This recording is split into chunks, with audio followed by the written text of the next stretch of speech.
আজান দিবেন বেলাল, আজান দিয়েই হযরত বেলাল হাবশী রাদিয়াল্লাহু তাআলা মায়ার নবী ঘরে কোথায় আছেন, কোন অবস্থায় আছেন খোঁজার জন্য যাইতেন। আল্লাহ নবীর খাদেম ছিলেন, পার্সোনাল সেক্রেটারি ছিলেন, নবীর ঘরের দারওয়ান ছিলেন, নবীর মসজিদের মুয়াজ্জিন ছিলেন, সবই বেলালই ছিলেন। সুবহানাল্লাহ। আমার ভাইরা, বেলাল হাবশী নবীর সাথে যারাই দেখা করতো এদেরকে মেহমানদারি করতেন, এদেরকে মেহমানদারি করতেন। তো বেলাল হাবশী মেহমানদারি করতে যাইয়া তিনি কখনো কখনো মানুষের কাছ থেকে ধার আনতেন, ধার আনিয়া মেহমানদারি করতেন। এক পর্যায়ে এক লোকের কাছ থেকে ধার আনতে আনতে এত ধার বাইরে গেছে, এই লোকে একদিন হযরত বেলাল হাবশী আজান দিবেন, এখন আজান পরে দেও, আমার টাকা দেওয়া নেই। বেলাল হাবশী কবে টাকা দিব না, আজানটা দিয়ে এখন আজানও দিতে দিব না, আজান দিবা পরে টাকা দেওয়া। বেলাল হাবশী রাদিয়াল্লাহু তাআলা কয় এটা কেমন কথা?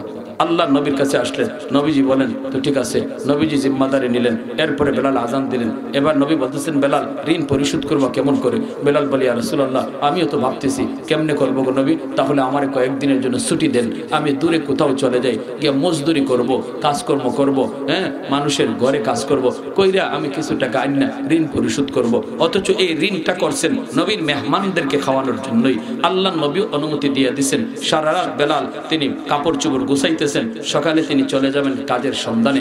ফজরের সময় বেলাল কাপড় গুছাইতেছেন ঠিক, কিন্তু বেলালের চোখ দিয়ে দরদর করে পানি পড়ে। রহমতের নবীর আশিক, এই আশিক কেমন করে নবীকে তুইয়া অন্য কোথাও যে কাজ করবেন? ফজরের সময় কে যেন দরজায় নক করে, বেলাল মায়ার নবী তোমাকে মসজিদে নববীতে ডাকেন। বেলাল মসজিদে নববীতে গেছেন, গিয়া দেখেন মদিনার মসজিদে নববীর সামনে 10টা উট বুঝাই করা খাদ্য দ্রব্য আর মালামাল হাজির। জোরে কোন সুবহানাল্লাহ।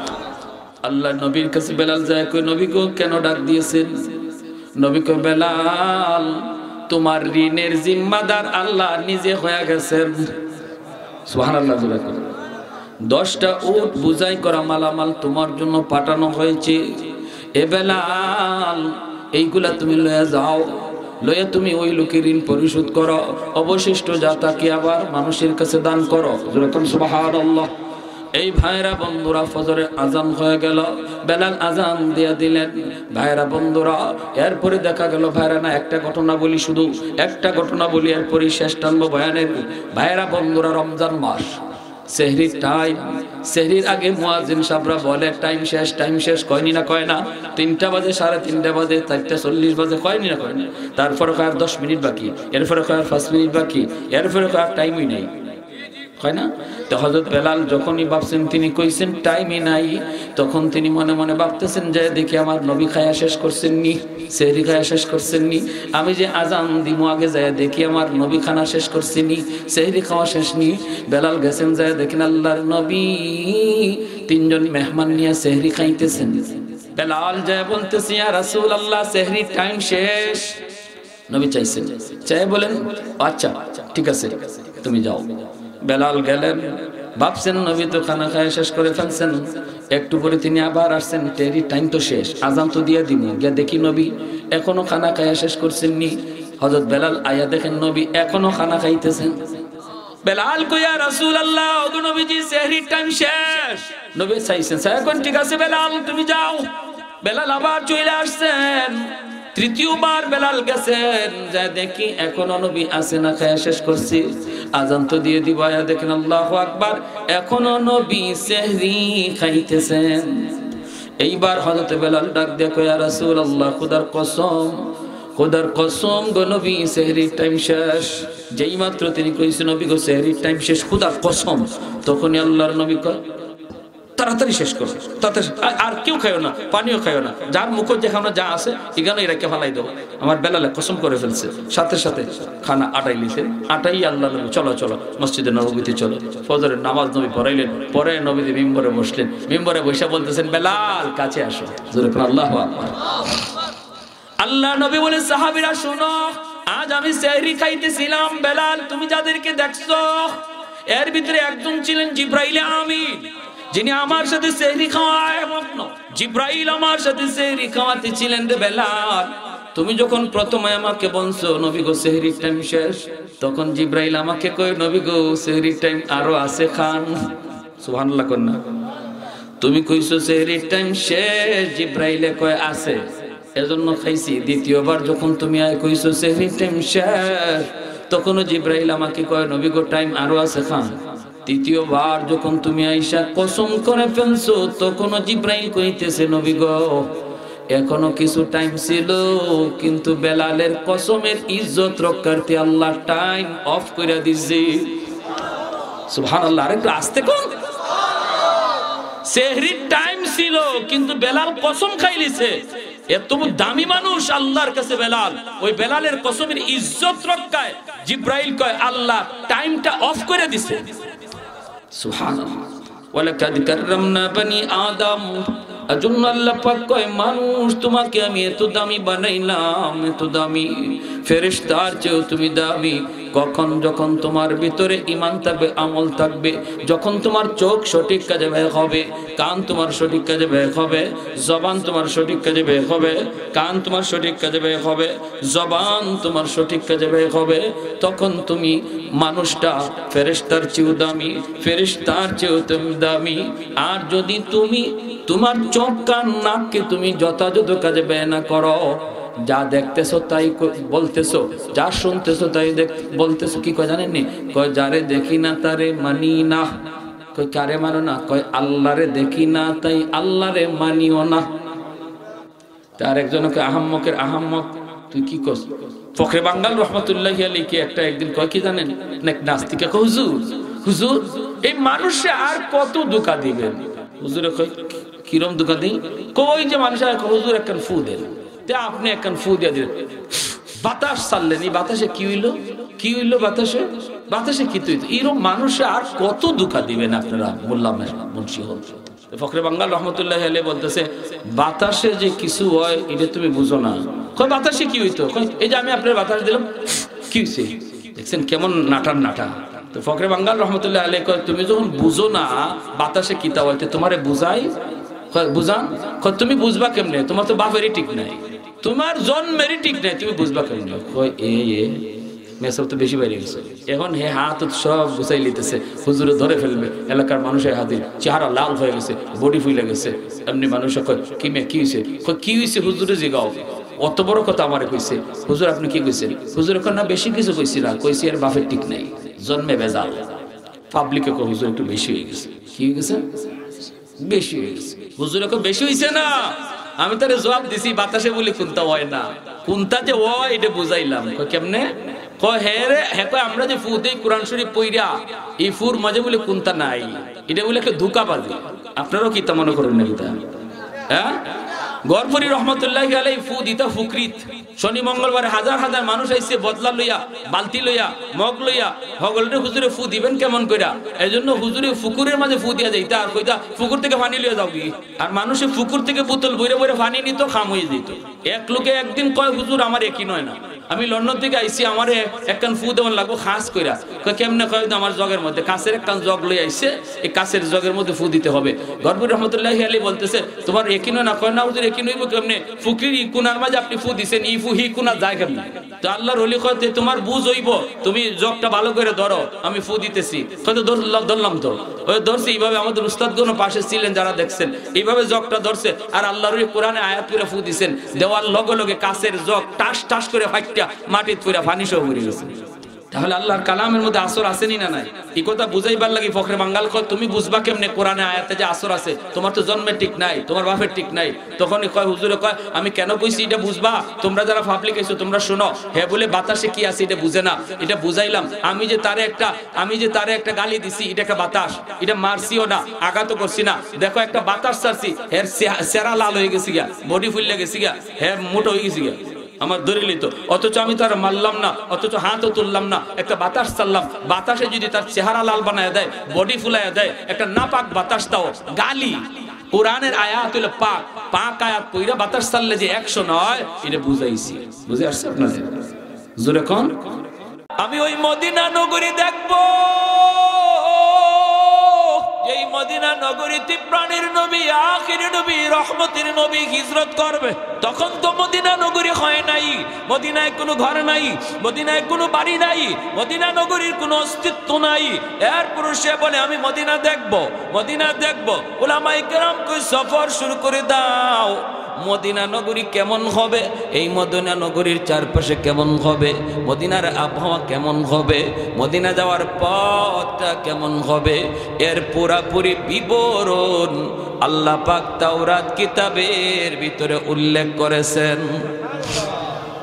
যেই পথ দিয়া তারা হাঁটতে শুরু করলো সেই পথের কন্ডিশন উলামায়ে কেরাম তারা তাওরাত কিতাব পড়ে আর উল্টায়, আর তারা কন্ডিশন মিলাইতে মিলাইতে একটা রাস্তা তারা পেয়ে গেল। পায়া বলতেছে এই রাস্তার কন্ডিশনে কয় এই রাস্তাটাই হবে মায়ার নবীর হিজরতের রাস্তা। সুবহানাল্লাহ, জোরে কোন। আমার নবীর শুধু জীবনী আল্লাহ পাক আগের কিতাবে উল্লেখ করেছেন, বিষয়টা এমন নয়। এ যুবক, তোমার আমার নবীর কোন রাস্তা দিয়া নবী হিজরত করবে, রাস্তার ফাঁস কেমন হবে, রাস্তার দৈর্ঘ্য কেমন হবে, রাস্তার কন্ডিশন কেমন হবে, কতদূর সোজা যাবে, কতদূর বাঁকা যাবে, এই বিবরণটা পর্যন্ত আল্লাহ পাক আগেকার নবীদের কিতাবে আল্লাহ উল্লেখ করেছেন। সুবহানাল্লাহ, কত বড় নবী, কত বড় নবী। এজন্যই নবী বলে আনা সাইয়্যিদুল আম্বিয়া ওয়া উম্মতি আফজালুল উমাম, আমি সমস্ত নবীদের মধ্যে শ্রেষ্ঠ নবী, আর আমার উম্মত হলো সকল উম্মতের ভিতরে শ্রেষ্ঠ উম্মত। কষ্ট লাগে আজকে আমার জন্য, আজকে ওই নবীর উম্মতগুলি তারা নবীর আদর্শ ভুইলা, নবীর তরিকা ভুইলা, নবীর নমুনা চাইরা, নবীর রং ভুইলা অন্য রং আমদানি করে, অন্য কালচার আমদানি করে, নিজের সুরতটারে বিজাতীয়দের মতো প্রেজেন্ট করে, রিপ্রেজেন্ট করে। অথচ কষ্ট লাগে রে যুবক, তুমি তো নবীর উম্মত হিসাবে ফখর করার কথা, ঠিক কিনা? আমি আমার নবীর উম্মত, আমি শ্রেষ্ঠ নবীর উম্মত, ওই নবীর উম্মত যেই নবীর বিবরণ আল্লাহ ইনজিল কিতাবে দিয়েছেন, যেই নবীর শুধু বিবরণ না, নবীর জন্ম কোথায় হবে, নবীর জন্মের পর হিজরত কোথায় করবেন, হিজরতের রাস্তা কেমন হবে, হিজরতের নগরীটা কেমন হবে, আবহাওয়া কেমন হবে, রাস্তার কন্ডিশন কেমন হবে, যার প্রতিটা কদমে কদমে বিবরণ আল্লাহ পাক আগেকার সমস্ত নবীদের কিতাবে আল্লাহ উল্লেখ করেছেন। আমি সেই নবীর গর্বিত উম্মত, এটা আমার গর্বের বিষয়। আমি আমার নবীর রংটারে গর্বের বিষয়ে বলা দরকার ছিল, গর্ব করে বলা দরকার ছিল, এতে করে আল্লাহ আমার উপর খুশি হয়ে যেতেন, আল্লাহ খুশি হয়ে যেতেন, আর এত সমস্যা আমাদের থাকতো না। সব সমস্যার সমাধান করতেন কে? আল্লাহ যদি খুশি হয়ে থাকতেন, আল্লাহ যদি আমাদের থেকে মুখ ফিরে না রাখতেন, তাহলে নাফ নদীর পানি আর মুসলমানের রক্তে লাল হতো না, ঠিক কিনা? আওয়াজ দিয়া বলেন, লাল হতো না, আল্লাহ যদি আমাদের উপরে রাজি থাকতেন। অতএব বর্তমান সময় আমাদের সবচেয়ে বড় করণীয় হলো আল্লাহকে রাজি করা।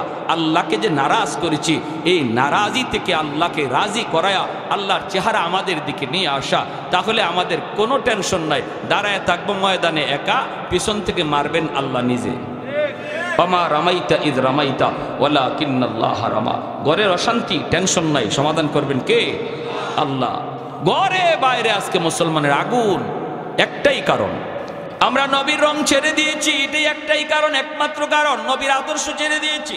ব্যবসায় নবীর আদর্শ নাই, চাকরি টেবিলে নবীর আদর্শ নাই, নিজের ব্যক্তি জীবনে নবীর সুরত নাই, মসজিদে যাওয়ার ভিতরে নবীর আদর্শ নাই, বিবাহের অনুষ্ঠানে আমার নবীর আদর্শ নাই, কোনো অনুষ্ঠানই তো নেই, কোনো অনুষ্ঠানেই তো নবীর আদর্শ নেই। বরযাত্রী 3000, 4000, 5000 লইয়া যাওয়া, 300, 500, 700 লইয়া বরযাত্রী খাইতে যাওয়া, এটা কোন নবীর আদর্শ? এটা নবীর আদর্শ? মেয়ের বাবার উপরে বরযাত্রীর চাপ ফালানোর কোন তরিকাই আমার নবীর নাই। ইসলাম এটাকে অনুমতি দেয় না। নারী পুরুষ একসাথে বৈশা বিয়া খাওয়া, এটা কোন আদর্শ? নারী আর পুরুষ একসাথে সেন্টারের ভিতরে বিয়ের অনুষ্ঠান খাইতে একসাথে বসায় খাওয়া সম্পূর্ণ হারাম, ঠিক কিনা? মহিলাদেরকে যদি আপনি বিয়ে খাওয়াইতে হয়, এমনভাবে খাওয়াইবেন যেন পুরুষের নজর মহিলার উপরে না পড়ে, কারণ পর্দা করা ফরজ, ঠিক কিনা? আরো যেরকম, ঠিক কিনা? বরযাত্রী এটাও সম্পূর্ণ নাজায়েজ তরিকা। সিমসাম যাবেন বর কয়েকজন লোক লইয়া, মেয়ের বাপের উপরে চাপ নাই। বলুন তো, বিয়ের মধ্যে যৌতুক নেওয়া এটা নবীর কত বড় আদর্শ? যৌতুক চিনেন?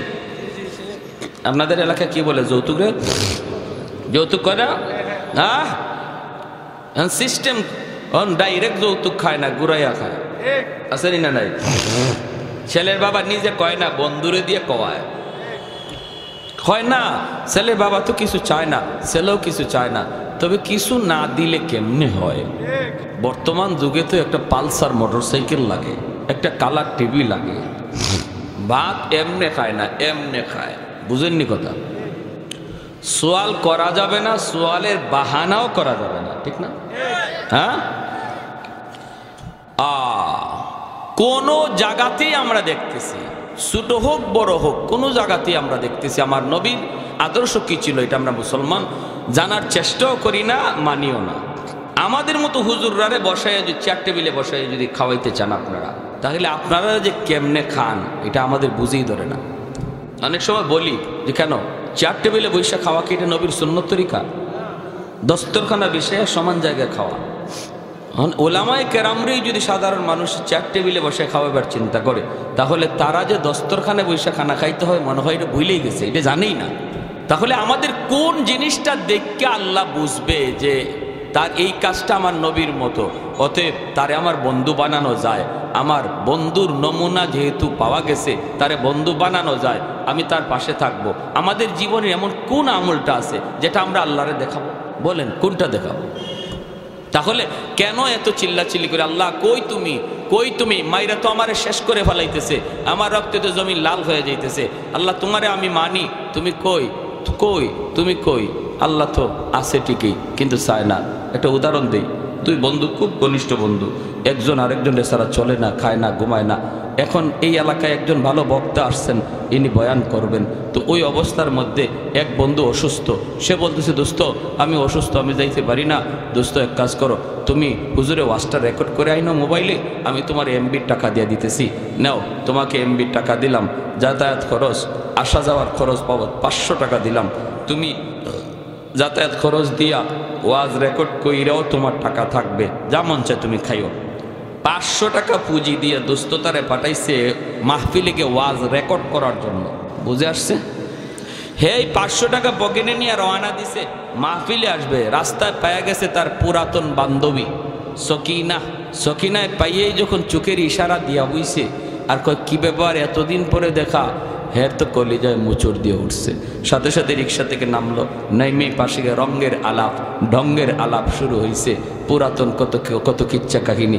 এদিকে ওয়াজ শুরু হইয়া হুজুরে বয়ান শেষ, এর খবরই নেই। হঠাৎ করে সকিনায় কয় কি খবর, কিছু খাওয়াইবা না? এতদিন পরে দেখা। কয় হ্যাঁ মিষ্টি নিয়ে আসতেছি। কয় টাকা কই? কয় টাকা আছে পকেটে 500। এই টাকা দিয়া বাজার থেকে মিষ্টি আনছে, আইনা বান্ধবীরে খাওয়াইছে, খাওয়াইয়া টাওয়াইয়া সব। যখন ওয়াজের পথে ওয়াজ শেষ, বয়ানের পথে বয়ান শেষ, হে ওয়াজের মাটিই যাইতে পারে নাই, টাকাও শেষ 500 বান্ধবীর তোলে। এরপরের দিন বন্ধু যখন দেখা হয়েছে, বন্ধু করেছে দোস্ত আমার ওয়াজটা দাও। কয় দোস্ত ইন্না লিল্লাহ, আমি তো ওয়াজের মাটিই যেতে পারি নাই। কেন? কার কইও না, আমার বান্ধবী লাগাল পেয়ে গেছিল। তারপরে বান্ধবী পাইছে, বান্ধবীরে মিষ্টি মাছটা খাওয়াইলাম তোমার টাকা দিয়া। বন্ধু কি তার উপরে খুশি হয়েছে না বেজার? খালি বেজার না বেশি বেজার? কি কইতেছে শুনবেন? কইতেছে দোস্ত তুই তোর বান্ধবীর সাথে কথা কইলি কইতি, কিন্তু আমার মূল ডিউটিটা তুই ঠিক রাখতি। ডিউটি ছিল ওয়াজ রেকর্ড করা, তুই ওয়াজটা রেকর্ড করতি, পুঁজি দিলাম আমি, আমার পুঁজি দিয়ে তুই গেলি, আমার পুঁজি দিয়ে আসলি, মাঝখানে আমার ডিউটি পালন করলি না, বান্ধবীর তালে পইরা আমার পুঁজি ব্যয় করে দিলি। ঠিক আছে নে, এতটা যখন তুই আমার সাথে করলি, আজ থেকে তোর সাথে আমার কোনো বন্ধুত্ব নাই, তুই তোর পথে চল, আমি আমার পথে চলি। পরের দিনই বাজারে তার দুস্তরে কয়েকজনে ধরে পিটাইতেছে, আর একজনে কয় কেউ সারা জীবন দেখলাম দুস্তরে কেউ কথা বলতে পারে না, তুমি সবার আগে থেকে উপরে বড়, বলো যে আমারে মার, এরপরে আমার দুস্তরে আঘাত কর। আজকে তোমার সামনে দুস্তরে পিটাইতেছে, তুমি যে তার কাছে যাও না, তারে বাঁচাও না? কয় না, আর বাঁচাবাঁচি নাই, এখন যা খাইবার মন চায় আরো খাক। এতদিন মায়ের নিজের গায়ে নিছে, এখন কয় মায়ের আরো খাক, আরো খাওয়া দরকার। এমনটা বলতেছে কেন? একটাই কারণ। ঠিক তেমনি আল্লাহ বলতেছেন বান্দা দুনিয়াতে আমি আল্লাহ তোরে ফুজি দিয়া পাঠাইছি, এই হাতটা আমার দেওয়া ফুজি, চোখটা আমার দেওয়া পুঁজি, পাটা আমার দেওয়া পুঁজি, এই সুস্থ বিবেকটা আমি আল্লাহর দেওয়া পুঁজি। এই পুঁজিটা দিয়ে আমি তোরে পাঠাইছি একটা ডিউটি পালন করার জন্য, সেটা হলো দুনিয়ার প্রতিটা কাজ আমার নবীর রঙে করার চেষ্টা করো, আমার নবীর মতো করার চেষ্টা করো, যত্তর পারো করার চেষ্টা করো, আমার হুকুমটা মাইনা চলো, এটা হলো তোমার ডিউটি। এখন দেখা যায় আমার মূল ডিউটি বাদ দিয়া আমার দেওয়া পুঁজি তুমি তোমার মন মতো খরচ করতেছো, তুমি তোমার মন মতো খরচ করতেছো, বান্ধবীর তলে, সকিনার তলে, দুনিয়ার রং তামাশার তলে। এই পুঁজি চোখ ব্যয় করো, আমার দেওয়া পুঁজি হাত ব্যয় করো, আমার দেওয়া পুঁজি পা ব্যয় করো, আমার দেওয়া পুঁজি জেহেন ব্যয় করো, ঠিক আছে নাও? আমার পুঁজি দিয়া যখন ডিউটি করো আরেকজনের, আজ থেকে আমিও তোমার সাথে বন্ধুত্ব ভুলে গেলাম, তুমি তোমার পথে চলো, আমি আল্লাহ আমার পথে।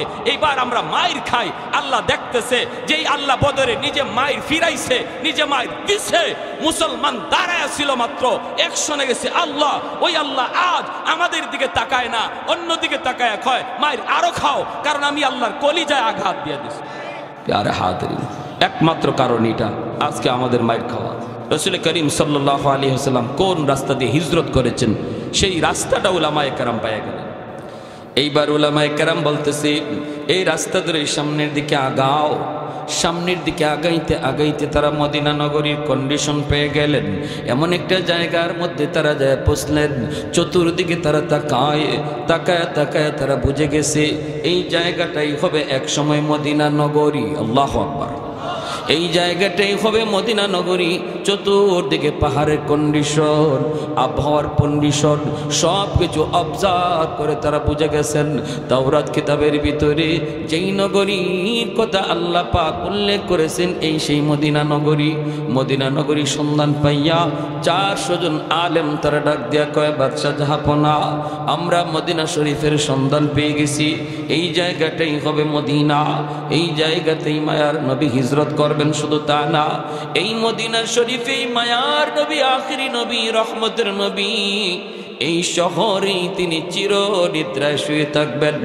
মক্কা তার জন্মভূমি, কিন্তু তার রওজা মক্কায় হবে না, রওজা শরীফ হবে মদিনায়। মদিনার মানুষের সাথেই আখিরি নবী শুয়ে থাকবেন।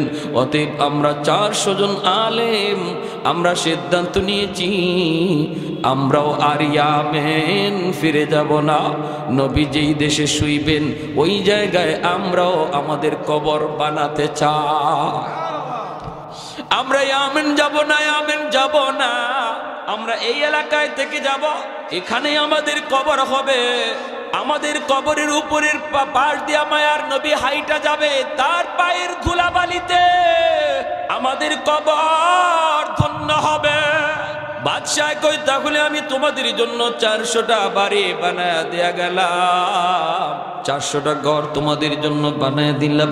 আরেকটা ঘর বাদশাহ মনের মাধুরী দিয়া বানাইল। উলামায়ে কেরাম কয় এই ঘরটা তুমি কার জন্য বানাও? কয় আমি এই ঘরটা বানাইতেছি কার জন্য সেটা চিঠিতে লিখে যাব। আমার মায়ার নবী যখন হিজরত করে মদিনায় আসবেন, ওই দিন মদিনায় নবীর কোনো ঘর থাকবে না।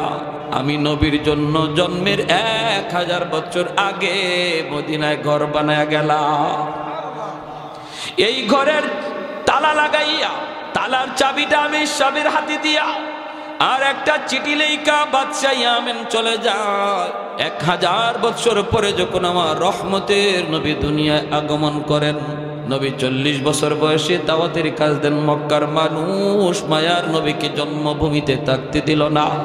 নবী হিজরত করে মদিনার দিকে রওনা দেন। ওই অবস্থায় নবী যখন, ভাইরা বন্ধুরা, মসজিদে কুবা, ওই কুবা এলাকায় মায়ার নবী অবস্থান করেন। মদিনার মানুষ নবীকে আগায় আনার জন্য কুবার দিকে যায়, সবাই যায় সবাই যায়। কিন্তু ওই সময়টাতে ওই চিটিয়ার চাবি আমির সাহেবের বংশের সর্বশেষ যেই মানুষটার হাতে চিটিয়ার চাবিটা এসে পৌঁছে, এই চিটিয়ার চাবি যার হাতে ছিল তার নাম আবু আইয়ুব আনসারী রাদিয়াল্লাহু তাআলা আনহু। যুরাকান সুবহানাল্লাহ। कौनैन मुख्तार खुदा तुमको बनाया, कौनैन मुख्तार खुदा तुमको बनाया, उम्मत का निगाहबान खुदा तुमको बनाया, उम्मत का निगाहबान खुदा तुमको बनाया। मौला मेरा आका मेरा रहमत की नबी है, तजदार मदीना की तो बाग़े अरबी है, तजदार मदीना की तो बाग़े अरबी है।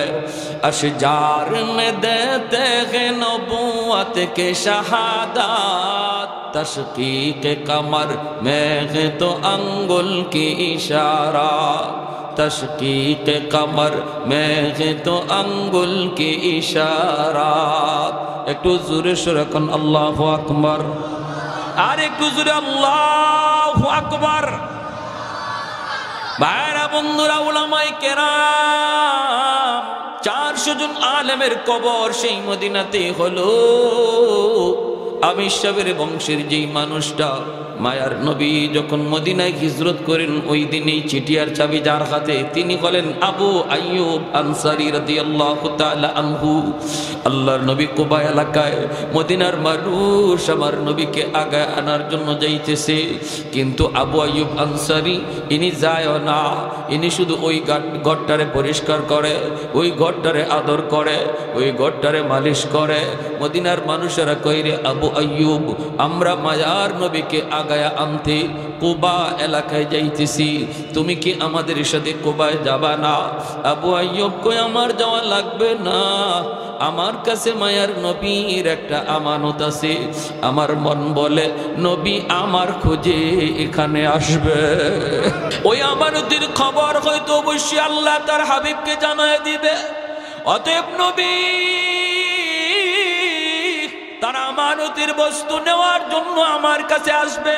ঠিকই মদিনার মানুষ কুবা এলাকায় যে আমার মায়ের নবীর কয়, নবী গো আপনি আমার বাড়িতে উঠেন, ওগো নবী যে আপনি আমার বাড়িতে আসেন, আমার অনেক ঘর আছে, আমার অনেক বাড়ি আছে। আল্লাহর নবী কয়, আমি কার বাড়িতে যাব, কোথায় যায় উঠবো আমি জানি না, জানেন আমার আল্লাহ জানে আমার উটনি। এই বইলা মায়ার নবী উটনির পিঠে উঠে গেলেন, আল্লাহর ইশারায় উটনি চলতেছে। মদিনার অলিগুলি ঘুইরা ঘুইরা ঘুইরা ঘুইরা ওই আবু আইয়ুব আনসারীর বাড়ির সামনে উটনি বসে যায়। সুবহানাল্লাহ। আল্লাহর নবী তিনি উটনির পিঠ থেকে নাইমেই বলেন, আবু আইয়ুব কোথায় আমার চিঠি আর চাবি, আমার হাতে দাও। সুবহানাল্লাহ। আস্তে কইবেন। সাহাবায়ে কেরাম অবাক হলেন, কিসের চিঠি আর চাবি? নবী বলেন দাও। চিঠি খুলছেন, খুললে দেখেন সেই বাদশা লেখছে, নবী গো, ওগো নবী, আমি আপনার জন্মের 1000 বছর আগে মদিনার সন্ধান পেয়ে গেছি। যদি আমি বাদশা না হতাম আমিও মদিনায় থেকে যেতাম, কিন্তু বাদশা হওয়ার কারণে দায়িত্বশীল বিদায় দেশে চলে গেলাম। আর মদিনায় হিজরতের পর আপনার একটা ঘর আমি আপনাকে হাদিয়া দিলাম। আপনার জন্মের 1000 বছর আগে আমি ইয়ামেনের বাদশাহ তুব্বাই আউয়াল হিময়ারি আপনার উপর কালেমা পড়ে মুসলমান হয়ে গেল। জোরে কোন সুবহানাল্লাহ। সেই নবীর উম্মত আমরা। আমি আমারই চিনি না, আমি আমারই চিনি না। নবীর জন্মের 1000 বছর আগে বাদশাহ নবীর উপরে ঈমান আনয়া মুসলমান হয়, আর আমি নবীর উম্মত হইয়া আজকে আমি আমারে চিনতেছি না, আমি আমার মতো চলতেছি, আমি আমার রঙে চলতেছি, আর আল্লাহ মুখ ফিরে অন্যদিকে বয়ে রয়েছে। ভাইরা, অতএব এই মুহূর্তে তামাম পৃথিবী জুড়ে এক চরম এক অশান্তি কাজ করতেছে, মুসলমানের দিকে ষড়যন্ত্র ধেয়ে আসতেছে ধেয়ে আসতেছে। এই মুহূর্তে আমাদের সবচেয়ে বড় পাওয়ার আর অস্ত্র হলো আল্লাহকে পাশে রাখা। এ ভাই, আজ থেকে 300 বছর আগের ঘটনা। মালদ্বীপ নামে একটা দেশ বিশ্ব মানচিত্রে আছে। এই মালদ্বীপের মানুষ তারা সব ছিল মূর্তি পূজারী, অগ্নি পূজারী। ওই মানুষগুলি অগ্নির পূজা করত, আগুনের পূজা করত। এই মানুষগুলা তারা একদিন, এই মালদ্বীপের মানুষ জেলেরা বেশি বেশি এরা মাছ ধরতো, সাগরে নামে মাছ ধরতো। মাছ ধরতে নামছে জেলেরা, হঠাৎ করে তাকায় দেখি একটা কাঠের উপরে ছোট্ট একটা বালক, 8 বছর 9 বছরের একটা বালক কাঠের উপরে ভাসতেছে। অর্থাৎ একটা জাহাজ, সৌদি আরবের জাহাজ এসে ডুবে গেল রে যুবক। ওই জাহাজের ভিতরে যতগুলি মানুষ ছিল সবাই মারা গেছে, কিন্তু একটা বালককে আল্লাহ কুদরতিভাবে বাঁচায় নিছে, যেই বালকের সিনার মধ্যে 30 পারা কোরআন। 7 বছর 8 বছর বয়সে কোরআনের হাফেজ হয়নি না হয় না? জোরে কন না, হয়নি না হয় না? 1 বছরও লাগে না, মাত্র 6 মাস, কোথাও 6 মাসও লাগে না, 3 মাসও হাফেজ হয়ে যায়। এটা বাহাদুরি করে সম্ভব? এটা কার দান? জোরে বলেন কার? হাফেজে কোরআন, হাফেজে কোরআন কাঠের উপরে বাসতেছে। আল্লাহ নবীর দেশের মানুষ মালদ্বীপের জেলেরা নৌকায় তুলল, তুইলা তারে বাঁচাইয়া বাজারে বিক্রি করবে গোলাম বানায়া। বাজারে উঠাইলো, মালদ্বীপের মানুষ তো এত সুন্দর নয়, কিন্তু এই বালকটা তো এত সুন্দর, পূর্ণিমার চাঁদের মতো চেহারা হবেই তো, কারণ আমার নবীর দেশে জন্ম, ঠিক না? বাজারে উঠাইলো, বিক্রি করবে। যে মানুষগুলা কিনতে আয় অনেক চড়া দাম চায়, কেউ নিতে পারে না। হঠাৎ করে একজন মহিলা, হিন্দু মহিলা, মূর্তি পূজারী, অগ্নি পূজারী, ওই মহিলা খবর পাইল মহিলার অনেক ধন আছে, দৌলত আছে, সম্পদ আছে, কিন্তু তার ছেলে সন্তান নাই, আছে শুধু একটা মেয়ে সন্তান। এ চিন্তা করলো মেয়েটাকে বিয়ে দেওয়ার পর স্বামীর বাড়ি চলে যাবে, আমাকে বৃদ্ধ বয়সে কে পালবে, আমাকে কে খাওয়াবে, একটা ছেলের তো আমার প্রয়োজন। অতএব এই ছেলেটাকে আমি যা পয়সা লাগে কিনে আনব। মহিলা পয়সা নিয়ে বাজারে হাজির হয়ে গেল, জেলেদেরকে বলতেছে কত টাকা লাগবে, নেও আমার কাছে বিক্রি করো। বিক্রি করে নিয়ে আইসা কয়, বাবা তুমি আমার গোলাম না, তুমি আমার পুত্র, তুমি আমার ছেলে, আমি তোমার মা। হাফেজ কোরআন মহিলাকে আম্মু কয়া ডাকে, বোনটারে বোন কয়, বোনও তারে ভাই কয়। চলছে সুন্দরের সংসার, সুন্দরী চলছে। হঠাৎ করে একদিন হাফেজ কোরআন দেখে মা কাঁদতেছে। মা তুমি কেন কান্দো, কান্নার কারণ কি? মহিলায় কয়, বাবা রে, ও বাবা, প্রতি বছর মালদ্বীপে সিডর হয়, জলোচ্ছ্বাস হয়। এক রাত যখন 12টা বেজে যায়, প্রতি বছর নির্ধারিত টাইমে, নির্ধারিত রাতে মালদ্বীপে সিডর হয়। পানি আইসা বহু মানুষকে মারে, বহু মানুষের প্রাণহানি ঘটে। বাদশাহ জ্যোতিষীদেরকে বলেছিল, জ্যোতিষীরা, জ্যোতিষী বিদ্যা পরে তোমরা বের করে দেখো এটা কেন হয়, কি জন্য হয়। জ্যোতিষীরা গণকেরা বলল, এটা একটা খবিস জিন্নাতের কারসাজি। এই জিন্নাতের কারসাজি, খবিস জিনের কাজ। ওর কাছ থেকে যদি বাঁচতে হয় তাহলে সাগরের পারে যে একটা রাম মন্দির, এই রাম মন্দিরে একজন কুমারী সুন্দরী মেয়েকে প্রতি বৎসর এই রাতে রেখে দিতে হবে সন্ধ্যার সময়, তাহলেই সিডর হবে না। কিন্তু সকালবেলা মেয়েটাকে জীবিত পাওয়া যাবে না, সকালবেলা তার লাশ পাওয়া যাবে। বাদশাহ কয়, ক্ষুদ্র স্বার্থ জলাঞ্জলি বৃহৎ স্বার্থের কারণে সুন্দরী মেয়েদের তালিকা তৈরি করো, প্রতি বছর লটারি দেওয়া হবে। এই লটারিতে যেই মেয়েটার নাম উঠবে তারই আমরা মন্দিরে রেখে দিব। ওই খবিস জিনের ভোগ দিব, খবিস জিন্নাতের ভোগ দিব, তাহলেই সিডর হবে না। বাবারি এই বছর লটারিতে নাম উঠে গেছে আমার একমাত্র মেয়েটার। ও বাবা, সন্ধ্যা হওয়া মাত্রই আমার মেয়েটাকে ওরা জোরপূর্বক ধরে নিয়ে যাবে। এজন্য আমি মা কাঁদতেছি। বাবা বলো না, আমি মা কেমন করে সেটা সহ্য করব? আমি তো মা। কোনো মা সন্তানের মৃত্যু চোখের সামনে দেখতে পারে না, কোনো বাবা সন্তানের মৃত্যু চোখের সামনে সইতে পারে না। কত মা এমন আছে কয়, মালিক আমার হায়াতটা আমার সন্তানরে দিয়ে দিলাম, তবু আমার সন্তানরে তুমি বাঁচাও। মা হাউমাউ করে কান্দে। হাফেজে কোরআন কয়, মা টেনশন তুমি করো না, সমাধান আমি দেব। আল্লাহু আকবার, জোরে কোন। মা তুমি টেনশন করো না, সমাধান আমি দেব। মহিলা কই, বাবা তুমি আবার কেমন করে দিবা?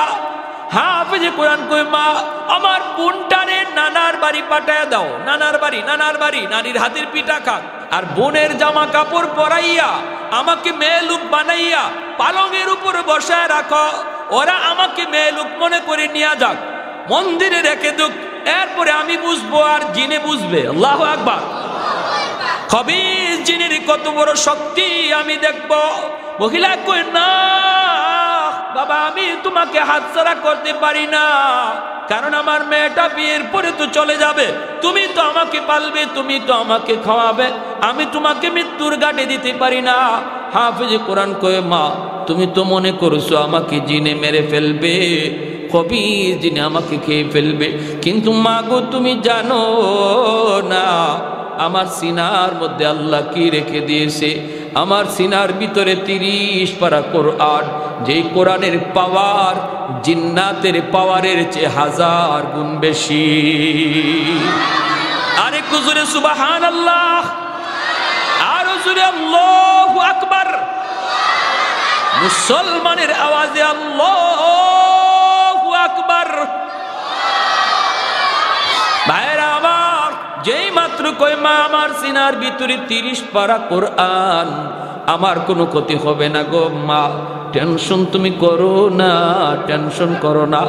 এই কথা বলা মাত্রই মা কয় বাবা বুঝি না তুমি কি কইতে চাও। কয় মা এত কিছু বোঝা লাগবে না, যা বলছি তুমি তা করো, যা বলছি তুমি তা করো। মহিলা খেত হিন্দু মানুষ, মূর্তি পূজারী, অগ্নি পূজারী, সে কোরআনের মহত্ব বরত্ব বুঝে না, জানেও না। সন্ধ্যা হওয়া মাত্রই সরকারি ফৌজ চলে এসেছে, দরজায় নক করেছে, টক টক করে।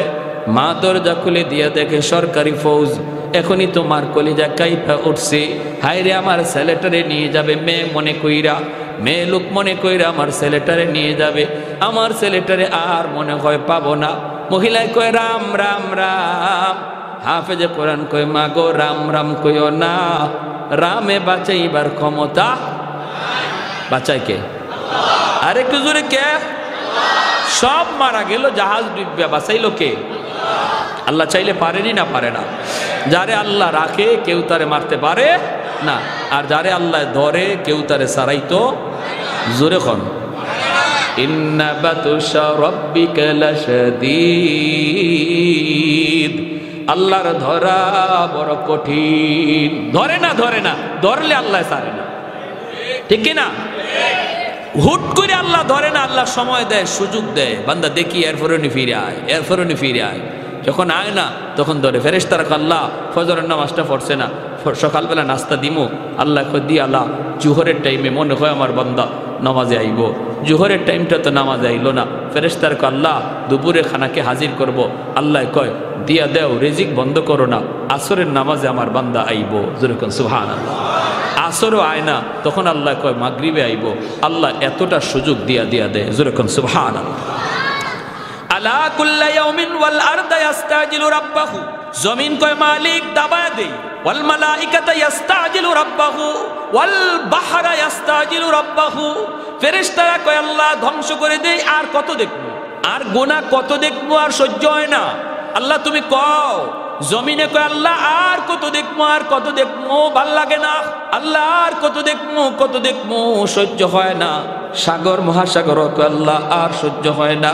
আমি এই বঙ্গোপসাগরের পারে আইসা কক্সবাজারের সমুদ্র সৈকতে তোমার কুদরত দেইখা দেইখা সুবহানাল্লাহ জিকির করব। তা না করে তারা নষ্টামি করে, গান বাজনা করে, বেহায়ামি করে, বেলাজি করে। ও মালিক আমি সাগর আর কত দেখব। আসবিরু আল্লাহ আসবিরু ইলা মাতা আসবিরু। ধৈর্য ধরবো তো আর কত কাল ধরবো, ধৈর্য ধরবো তো আর কত কাল।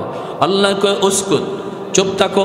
আমার বান্দা বান্দির ভিতরে তোমরা নাক গলাবা না, নাক গলাবা না। আমি আল্লাহ আমার বান্দার অপেক্ষায় আছি। দিনের বেলা তওবা করলো আমি তওবা কবুল করব, রাতের বেলা তওবা করলো কবুল করব। যেরকম সুবহানাল্লাহ। কোন এক টাইমে দেখো আমার বান্দা আমার কাছে তওবা করে কিনা, করলেই আমি আল্লাহ কবুল করে নিব। সুবহানাল্লাহ। আমার ভাইরা, এইবার দেখা গেল কয় কয় রাম রাম কে চিল্লাইতেছে।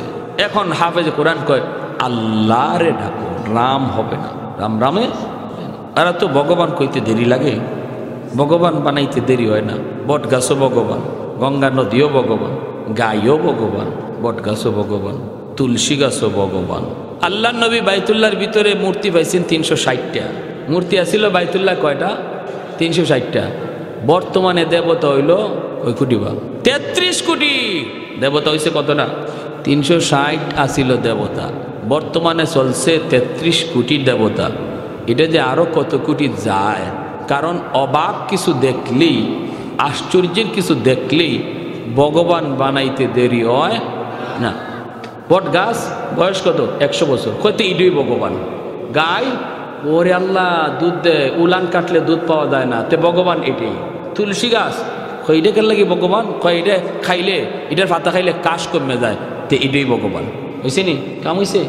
উসমান হারুনি ইনি গেছেন খাদেম লইয়া, শীতের দিন, প্রচণ্ড শীত, উনি অজু করবে, ওই অবস্থায় দেখতেছে কি যে পানিটা, অজুর পানিটা একটু গরম করবে উসমান হারুনি। তখন খাদেমকে বলতেছে, বাবা দেখতো একটু আগুন নি পাওয়া যায়, আমি একটু অজুর পানিটা গরম করব।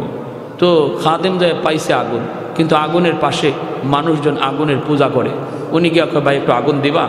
ওই লোকগুলা কয়, না আমরা আগুনের পূজা করি, আমরা কোনো মুসলমানরা আগুন দিতে পারি না।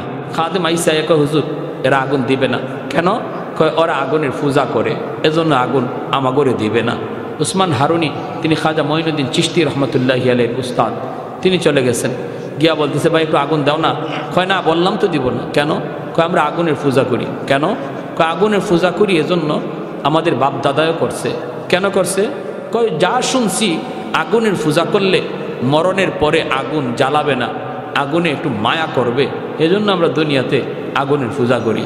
উসমান হারুনিকে ভালো কথা, মরার পরে যদি আগুনে তোমাদেরকে মায়া করে পূজা করলে, তাহলে তো পূজা করতায় আরও বেশি করে করো, তবে একটু টেস্ট করে দেখো না তোমাদের পূজা এই মূর্তি কবুল করতেছে কি না করতেছে না, সে কি তোমাদের পূজার উপরে সন্তুষ্ট না অসন্তুষ্ট, এটা একটু টেস্ট করে দেখো।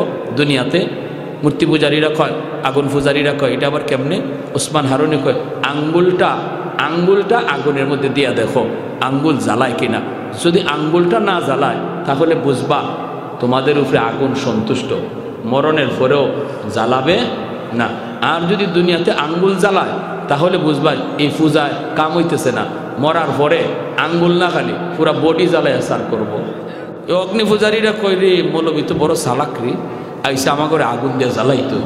কয় মিয়া আগুনের অভ্যাসই তো জ্বালানো, আগুনের মধ্যে যা দেয় তাই তো জ্বলে, আগুনের স্বভাবটাই তো জ্বালানো। উসমান হারুনি কয়, না আগুনের স্বভাব জ্বালানি না, আগুন তার মালিকের কথায় চলে, মালিক যদি ইশারা দেয় জ্বালায়, যদি ইশারা না দেয় জ্বালায় না।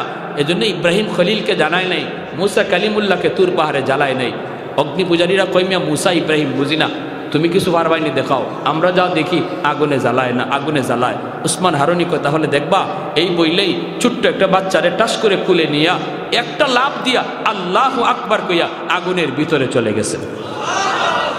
মূর্তি পূজারীর দল একজন আরেকজনরে কয়, রাম রাম রাম রাম রাম। কয় মৌলবী মরছে মরুক, কিন্তু আমাদের ছোট বাচ্চাটার কি দোষ ছিল? বলা লইয়া তো একটা লাগতেছে। উসমান হারুনি আগুনের ভিতরে, ওরা চিল্লাইতেছে, চিল্লায় নিজের বাচ্চার লাগে, উসমান হারুনি লাগে না, উনি জ্বলছে জ্বলুক, বাচ্চাটারে জ্বলে গেছে। হঠাৎ করে তাকায় দেখে আগুনের ভিতরে উসমান হারুনি ছোট বাচ্চাটারে চুমা খায়, আদর করে আগুনের মতো কইরা লাফায়। আল্লাহর ওলিয়ার বাচ্চাটার গায়ে আগুন লাগে না। আবার তিনি আগুনের ভিতর থেকে বেশ কিছুক্ষণ সময় কাটাইয়া আল্লাহু আকবার বলে তিনি বের হয়ে আসলেন। এইবার অগ্নি পূজারীরা কয়, হায় হায় হায়, এতদিন যাবত আমরা কারে ভগবান কই? আগুন তো ভগবান না, আগুনের চেয়ে বড় ভগবান হলো যারে আগুন জ্বালাইছে না। ওই বুঝছেন ভগবান কেমনে বাড়ায় দেখে। এখন উসমান হারুনির সেজদা দেওয়া শুরু করছে, কয় আপনিই ভগবান, আগুনে আপনারা জ্বালাইছেন আপনি। উসমান হারুনি লাঠি লইয়া, জাহিলের জাহিল, তোমরা তো দেখলেই ভগবান কইতে দেরি। আরে আমারে যে আগুন জ্বালাইছে না, এটা আমার কোনো কৃতিত্ব আর বাহাদুরি না। আমি যেই মালিককে মালিক কইয়া ডাকি, আমি যেই মালিকের পূজা করি, গুণগান গাই, এই মালিকের যদি ইবাদত বন্দেগী তোমরা করো আর তারে চিনো আর তারে মানো, তাহলে আগুন তোমরারেও জ্বালাবে না, সাথে সাথে সব কালেমা পরে মুসলমান হয়ে গেল। ভাইয়েরা আমার, মহিলায় কয় রাম রাম, হাফেজে কোরআন কয় না, চিল্লায় না। এরপরে সরকারি ফৌজগুলি ভিতরে ঢুইকা চেহারা দেখা কয়, হায় রে এত সুন্দর মেয়েটা, আজ আমরা এই মেয়েটাকে জিন্নাতের ভোগ বানাবো, রাম মন্দিরে রেখে দিব। হায় হায় হায়, হাফেজে কোরআনকে নিতে চায়। ভাইয়েরা বন্ধুরা, সে বলতেছে আমাকে ধরা লাগবে না, আমাকে টান দিতে হবে না, জোর জবরদস্তি করতে হবে না, আমি নিজেই মন্দিরে যাব। এই বইলে সে রওনা দিল।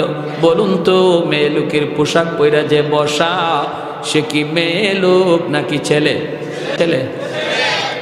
সরকারি সৈন্যরা কয় মেয়ে, এটা মনে করে নিতেছে। ভালো কথা। মন্দিরে রাখছে, রাখে চলে আসছে, সকালবেলা গেলে লাশ আনবে। আর হাফেজ সাহেব মন্দিরের ভিতরে ঢুককেই মেয়ে লোকের পোশাক খুললা, ভিতরে তার যে পোশাক ছিল এই পোশাক রাখা, জায়নামাজ একটা আসিল, জায়নামাজ মন্দিরের ভিতরে জায়নামাজ বিছাইয়া আল্লাহর কদমে সেজদা দেওয়া শুরু করছে। ঘটনা লিখছেন কে? বিশ্ববিখ্যাত পর্যটক আল্লামা ইবনে বতুতা। তার কিতাব রিহলাতে ইবনে বতুতা নামক কিতাবের মধ্যে আজ থেকে 300-350 বছর আগের বাস্তব ঘটনা। বর্তমানে মালদ্বীপ একটা মুসলিম দেশ, কিন্তু তখনকার 300-350 বছর আগে মুসলিম দেশ ছিল না। কেমন করে মুসলিম হলো এই মালদ্বীপের জনগণ, সেই ইতিহাসটা বলতেছি। আমার ভাইরা, যেই মাত্র হাফেজ সাহেব সে এখানে জায়নামাজ বিছাইয়া আল্লাহর কোরআন তেলাওয়াত শুরু করে দিছে, যেরকম সুবহানাল্লাহ। রাত যখন 12টা বেজে গেল, সরকারি পাগলা ঘন্টা বাজানো হয়, সরকারি পাগলা ঘন্টা বাজানো হয়। বিপদ বিপদ বিপদ সংকেত, জনগণকে সতর্ক করা হয়, সিডর হয়ে যাবে। ভূত যদি জিন্নাতের পছন্দ না হয় তাহলে কিন্তু সিডর হয়ে যাবে, সবাই সতর্ক। হাফেজ সাহেব মন্দির থেকে সাগরের দিকে তাকায়, তাকায় দেখে পানিটা এরকম বিপজ্জনক আকারে উঠতেছে, উঁচু পাহাড়ের মতো পানিটা উঠতেছে। এমনি হাফেজে কোরআন মন্দির থেকে চোখের পানি জড়ায় কয়, মালিক আজ প্রমাণ হবে জিন্নাতের পাওয়ার বেশি নাকি তোমার কালামের পাওয়ার বেশি। আজ প্রমাণ হবে গো মালিক, জিন্নাতের পাওয়ার বেশি, ওই পানি আর সিডরের পাওয়ার বেশি নাকি কোরআনের পাওয়ার বেশি। পানি যখন সাগরের মতো, সাগর থেকে পাহাড়ের মতো উঁচু হইয়া পানিটা সামনের দিকে আগায়, এমনি হাফিজে কোরআন আল্লাহর কালাম সূরা ইয়াসিন পইরা ফু দেয়, সূরা ইয়াসিন পইরা ফু দেয় রে আল্লাহর গোলাম। সূরাতুল ইয়াসিন হলো কোরআনের হৃৎপিণ্ড, সূরাতুল ইয়াসিন হলো কোরআনের হৃৎপিণ্ড। এই সূরার অনেক দাম, অনেক দাম। এই সূরা পইরা যখন ফু দেয়, আল্লাহ পাক এই ফুটাকে অ্যাটম বোমার মতো শক্তিশালী বানাইয়া পানির বিপরীতে আল্লাহ পাঠায় দেয়। সাগরের মাঝামাঝিতে যা আক্রমণ করে, পানিটা আবার পানির মধ্যে দেবে যায়, সিডুর আর হয় না। সাগরের মধ্যে পানিটা আবার নিস্তেজ হয়ে যায়। সকালবেলা তারা গেছে লাশ আনার জন্য, সকালবেলা গেছে লাশ আনার জন্য, যা দেখে লাশের কোনো বংশ নাই, বরং মন্দিরের ভিতরে একজন হাফেজে কোরআন কোরআন তেলাওয়াত করতেছে। সরকারি ফৌজরা যে কই লাশ কই? হাফেজ সাহেব কই লাশ কোথায় পাবা? কয় কেন? গত রাত যে আমরা মেয়েটারে আনলাম। কয় গত রাত তোমরা মেয়ে লোকরে আনো নাই, কারে আনছি? কয় আমারই আনছ। সবগুলো বড় বড়। কই কি কষ্ট? আমরা আনলাম মেয়ে মানুষ, তুমি ছেলে মানুষ। কারে বলো? আমি আমার বোনের কাপড় চোপড় ফইরা মেয়ে লোক সাহায্যে বসা আসিলাম। হয়তো তুমি বসা আসিলা মন্দিরে? তুমি আসিলা? বলে হ্যাঁ মন্দিরে আমি ছিলাম। কত সিডরও হলো না, তুমিও মরলা না। সিডরও হলো না, তুমিও মরলা না। ঘটনা কি? হাফেজে কোরআন কয়, তোমরা কি মনে করেছো আমাকে জিন্নাত মেরে ফেলবে? তোমরা তো কেউ জানো না আমার সিনার ভিতরে আল্লাহ কি পরিমাণ পাওয়ার রেখে দিয়েছে। 30 পারা কোরআন, ওই কোরআনের পাওয়ার সিডর আর জিন্নাতের পাওয়ারের চেয়ে 1000 গুণ বেশি। আমি 30 পারা কোরআন পড়া লাগে নাই, শুধুমাত্র সূরা ইয়াসিন পড়ছি রে। ইয়াসিনের পাওয়ারটাকে আল্লাহ পাক এত বড় বানাইয়া সিডরের মোকাবেলায় পাঠাইছে।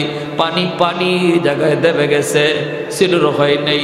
সাথে সাথে এই খবর বাদশার কানে চলে গেল। বাদশাহ মন্ত্রী পরিষদ লইয়া মন্দিরে হাজির। হাফেজে কোরআনের সাথে দেখা করে। বাবা কি কও, একটু ভালো করে বলো। হাফেজ সাহেব যখন তার বাস্তব ঘটনাগুলি সব শোনায় দিল, বাদশার চোখ দিয়ে দর দর করে পানি পড়ে। বাদশাহ কয়, হাফেজে কোরআন, ও আল্লাহ কালামের হাফিজ রে, এতদিন পর্যন্ত আমরা অন্ধকার ধর্মে ছিলাম, আমরা তো আল্লাহ চিনি নাই, মালিক চিনি নাই। আজ তুমি আইসা আমাদের কোরআনের পরিচয় শিখায় দিছো। কোরআনের পরিচিতি আমাদেরকে জানাইছ। তবে আমার ইচ্ছা, মনের ইচ্ছা হলো আগামী বছর আমি নিজের চোখে কোরআনের পাওয়ারটা দেখতে চাই। যদি এমনই হয় তাহলে কথা দিলাম আমি বাদশা শুধু না, মন্ত্রী পরিষদ জনগণ লইয়া একসাথে তোমার হাতে কালেমা পড়ে মুসলমান হব। আগামী বছর এই দিনে আবারও তারে মন্দিরে রেখে দেওয়া হয়, সিডর হবে, আবারও সে এরকম কোরআন পয়রা ফু দেয়। আল্লাহ পাক কোরআনের পাওয়ার বাদশারে দেখাইলেন, মন্ত্রী পরিষদরে দেখাইলেন, জনগণরে দেখাইলেন। সবাই এক বাক্যে তখন হাফেজ সাহেবের হাতে হাত রেখে কালেমা পরে মুসলমান হয়েছে। সেই দিন থেকে মালদ্বীপের ইতিহাস হলো বদলে গেল, মানচিত্র বদলে গেল, ধর্মের পরিচিতি বদলে গেল। আজ বিশ্ব মানচিত্রে মালদ্বীপ হলো একটা ইসলামী রাষ্ট্র, একজন হাফেজে কোরআনের খাতিরে। আরেক হুজুর এখন সুবহানাল্লাহ।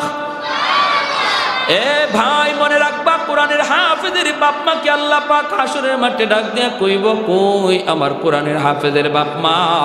আমি আল্লাহ নূরের মুকুট লইয়া বসা, নূরের মুকুট লইয়া আল্লাহ পাক বসা থাকবে।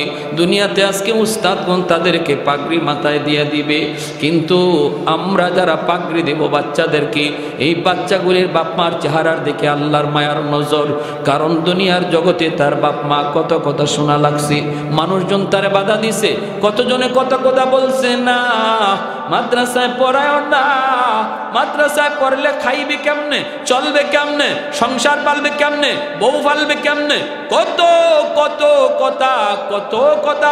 সমাজের মানুষ চলতেছিল একদিকে স্রোতের তালে তালে স্কুল কলেজ ভার্সিটির দিকে, কিন্তু যেই হাফেজে কোরআনের বাপ মা স্রোতের তালে তালে চলে নাই, স্রোতের উল্টা দিকে চলছে আমার আল্লাহকে খুশি করার জন্য। ওই বাপ মার চেহারার দিকে আল্লাহ মায়ার নজরে তাকায়। কিয়ামতের ময়দানে আল্লাহ পাক এরকম একটা পাগড়ি লইয়া দাঁড়ায় থাকবে আর বলবে, আসো দুনিয়াতে তোমাদের সন্তানের মাথায় পাগড়ি পরাইছে মানুষ, আজ হাসরের মাঠে পাগড়ি পরাবো তোমরা বাপ মার মাথায় আমি আল্লাহ নিজে।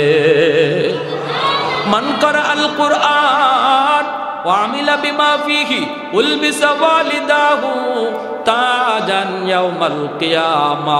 এজন্য ধন্য ওই বাপ মা, যেই বাপ মার সন্তান আজকে পাগড়ি নিবে, ধন্য ওই দাদা, ধন্য ওই দাদি, যেই দাদা দাদির নাতিটা আজকে পাগড়ি নিবে। ভাইরে জন্য মনে রাখবা, সন্তান কিন্তু রেখে যাব আমি আপনি কবরে। এই সন্তান যদি সদকায়ে জারিয়া হয়, সে যদি হাফেজ হয়, আলেম হয়, কিয়ামত পর্যন্ত তার দ্বারা হাফেজ হবে, আলেম হবে। আমার গুনার কারণে যদি আমি কবরে শাস্তি পাই, আমার আওলাদের খাতিরে আল্লাহ কবরকে জান্নাতের বাগান বানাবে। ছোট বাচ্চাটা বাবার কবরের পাশে গিয়ে ইয়াসিন তেলাওয়াত করে, ছোট বাচ্চাটা দাদার কবরের পাশে গিয়ে ইয়াসিন তেলাওয়াত করে, আল্লাহ পাক কবরের আযাব মাফ করে জান্নাতের বাগান বানায়। আর যদি সন্তানটারে তুমি দিন না শিখাও, বাবার কবরের পাশ দিয়া গান গায়া গায়া চলে যাবে, মোটো দিলের মধ্যে লাগবে না। আমার সন্তান আমার কবরের পাশে গান গাইবে না তেলাওয়াত করবে, সিদ্ধান্ত নিবে বাপ মা। জোরে কোন ঠিক না? সিদ্ধান্ত নিবে বাপ মা। বাপ মার সিদ্ধান্ত যদি সঠিক হয়, সন্তান মা বাবার কবরের পাশে ইয়াসিন তেলাওয়াত করবে। বাপ মার সিদ্ধান্ত যদি রং হয়, বন্ধু বান্ধব নিয়ে গান গায়া মোবাইল টিপে টিপে চলে যাবে, পাশেই বাবার কবর, মায়ের কবর একটু দিলে বাঁচবে না। ভাইরে এমন সন্তান দুনিয়ায় রাখার কোনো অর্থ নাই। সন্তান দুনিয়াতে জন্ম দেওয়ার, সন্তান দুনিয়াতে রেখে যাওয়ার, বাপ মার জন্য বহুত বড় সম্পদ হওয়া চাই সদকায়ে জারিয়া। আমি আমার গুনার কারণে আটকা পড়ে গেল, সন্তানের উসিলায় যেন আল্লাহ মাফ করে দেয়। ঠিক কিনা? জোরে কোন, আরো জোরে কোন, ঠিক কিনা? প্যারে হাজরিন, এজন্য আর লম্বা করতে পারলাম না। প্রত্যেকে আমরা এই খেয়াল রাখবো, আমার আওলাদ যেন